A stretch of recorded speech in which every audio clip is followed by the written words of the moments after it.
আজকে যে বিষয় নিয়ে আমাদের হবিগঞ্জ থেকে বিভিন্ন ভাইরা আসছেন, আমাদের যাত্রাবাসার ৩ নম্বর ওয়ার্ডের মেম্বার, উনি একটানা ২২ বছর যাবৎ ৪বার মেম্বার হয়েছেন।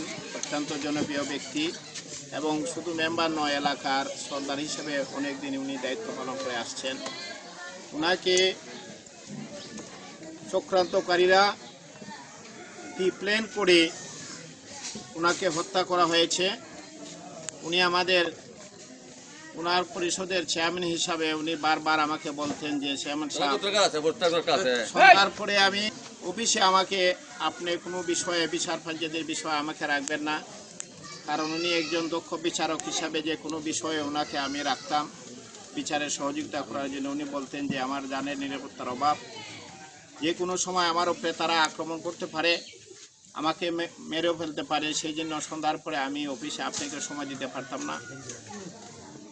আমাদের মাননীয় এমপি সাহেবও বলছেন, ঘটনার পরপর আমাকে যে ময়না ভাই আমাকে একদিন আমার কাছে গিয়েছিল একটা বিরোধ নিয়ে তাদের সাথে, যে উনি বারবার আমাকে বলছে যে এমপি সাহেব আমাকে যে কোনো সময় তারা প্রাণে হত্যা করতে পারে। এমপি সাহেব নিজেও আমাকে মোবাইলে কথাটা বলছেন উনি মারা যাওয়ার পরে।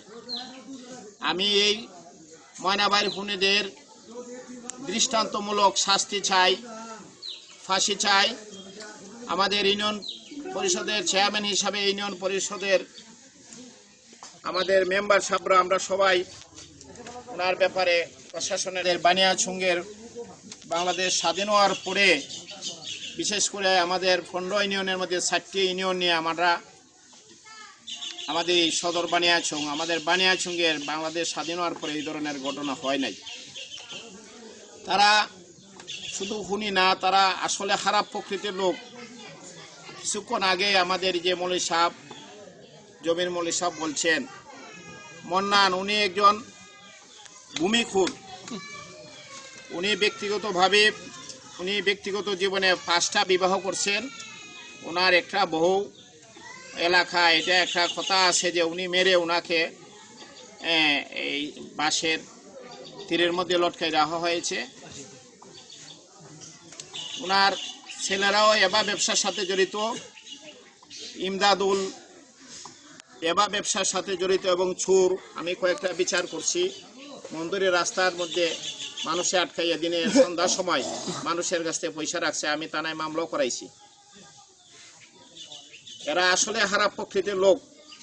ময়না ভাই উনি এলাকার মেম্বার হিসাবে এগুলার প্রতিবাদ করতেন বললা এরা চক্রান্ত করিয়া প্ল্যান করিয়া ওনাকে হত্যা করছে। আমরা এদের সঠিক বিচারের মাধ্যমে আইনের আওতায় আনতে চাই।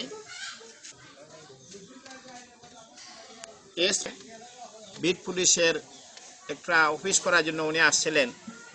আমরা সেদিন ওনার সাথে কথাবার্তা বলছি যে আমাদের মেম্বার সাহেব উনি এগুলো অবগত আছে, বলছেন চেয়ারম্যান সাহেব আমি অবগত, অবশ্যই ওনার বিচার হবে। আমরা বলছি আমরা সার্বিক সহযোগিতা করব।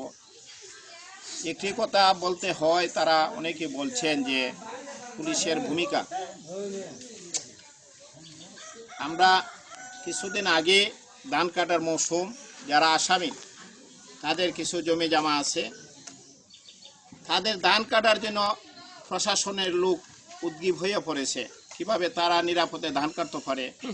আমাকে বারবার এসপি সাহেব কল দেয়, ওসি সাহেব কল দেয়, আরও বিভিন্ন জনে আমাকে কল দিচ্ছে। আমি বলছি যে আমার উনি মেম্বার, আমি কিভাবে এই ব্যাপারে সহযোগিতা করতে পারি।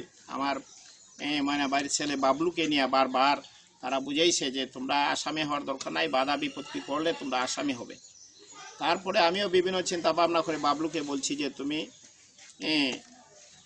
কোনো ধরনের বাধা সৃষ্টি করার দরকার নাই। তারা যেহেতু প্রশাসনের লোক বলতে আছে, আমার কথাটা এটিই, উনার আসামি ধরার ব্যাপারে পুলিশের ভূমিকা আসলে আমার কাছে সন্দেহান। কিন্তু তাদের ধান কাটার জন্য তারা যে আগ্রহ দেখলাম, বিষয়টা আসলে আমি চেয়ারম্যান হিসাবে আমার কাছে জিনিসটা অদ্ভুত লাগছে। যাই হোক, তারপরও আমার বিশ্বাস থানা প্রশাসন আন্তরিক আছে, আসামিদেরকে তারা আইনের আওতায় এনে তাদের বিচার হবে। আমি আপনাদেরকে ধন্যবাদ জানাই, আপনারা এত কষ্ট করে এসেছেন। আমি আপনাদের মাধ্যমে মাননীয় স্বরাষ্ট্রমন্ত্রী মহোদয়ের কাছে দাবি করব, পুলিশের এসপি সাহেবের কাছে আমরা দাবি করব যে অত্যন্ত ভালো মানুষ হিসাবে ময়না ভাই অন্যায়ের বিরুদ্ধে প্রতিবাদ করার জন্য ওনাকে হত্যা করা হয়েছে। কারণ এরা একটা সিন্ডিকেট এখানে আছে, তারা ক্রাইমের সাথে জড়িত। উনি জীবিত তাহলে তারা ক্রাইম করতে পারবে না, যে কারণে তারা প্ল্যান করিয়া তাকে হত্যা করা হয়েছে। এই যে কথাটা বলছেন মন্নান ভূমিখুর এবা ব্যবসা সহ এলাকার প্রভাব বিস্তারের জন্য অন্যায় প্রভাব বিস্তার করিয়া মানুষে বিভিন্নভাবে মানুষে তারা পুনরাশা করে রাখছে। আরেকটা কথা, তাদের আত্মীয় স্বজন যারা আছে, তার ভাই আছে, ছেলেরা আছে, তারা একটা কথা বলছে যে আমাদের নিরাপত্তার অভাব। আসলে আমরা লক্ষ্য করছি তারা প্রভাবশালী লোক হিসাবে আসলে তারা ভয় পায়, তারারে যারা খুনিরারে তারা ভয় পায় কেন, তারা নিরীহ ভদ্র মানুষ।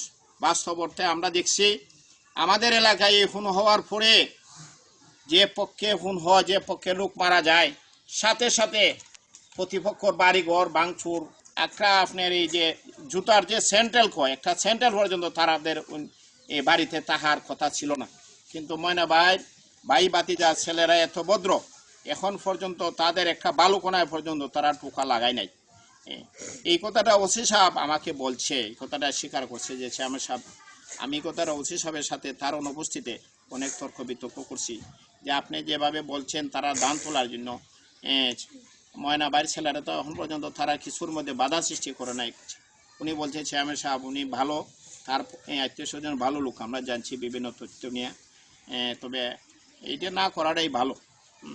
যাই হোক, এটা তারা এই জন্য তারা ভালোই করতেছে। আমরা আশা করি ময়না ভাইয়ের খুনিদের সঠিক বিচার হতো এবং প্রশাসন সার্বত্রিক সহযোগিতা করবেন এই বিশ্বাস আমরা আছে, এলাকার মানুষ সহযোগিতা করবে। আমি উনি যদিও মেম্বার, আমি চেয়ারম্যান, কিন্তু ওনাকে আমি বড় ভাই হিসাবে সম্বোধন করছি। উনি